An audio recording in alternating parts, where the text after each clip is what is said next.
মেলা জনে কি করছি, কিন্তু কেউ এরকম করে রাজি হইতেছে না, যার কারণে প্রতিদিনই এখানে আসা লাগতেছে আমার। বড় ধরনের একটা বিপদে পড়ছি, বুঝছেন বাবাজি। এলা শুনবেন কি কথা, তে ঘটনা হয়েছে যে আমার ছোট ভাইয়ের বউ, ছোট ভাই মোটর সাইকেলের ছিল তো, বড় ধরনের অ্যাক্সিডেন্ট করছে। অ্যাক্সিডেন্ট করে চোখ দুইটা নষ্ট হয়ে গেছে, ব্রেন শর্ট হয়ে গেছে, চোখ নষ্ট হয়ে গেছে।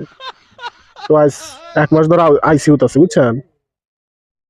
তে ডাক্তার বলছে যে ব্রেন রিকভারি করা যাবো, অনেকদিন চিকিৎসা করলে স্মৃতিশক্তি ঠিক হয়ে যাবো। মাথায় আঘাত পেয়েছে তো খুবই সমস্যা হয়ে গেছে।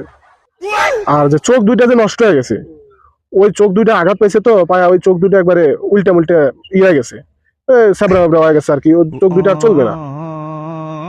তো এখন চোখ দুইটা নষ্ট হয়ে গেছে, তো ডাক্তার কইছে যে চোখ যদি পাওয়া যায় তাহলে মনে করেন যে একটা ব্যবস্থা করা যাবে।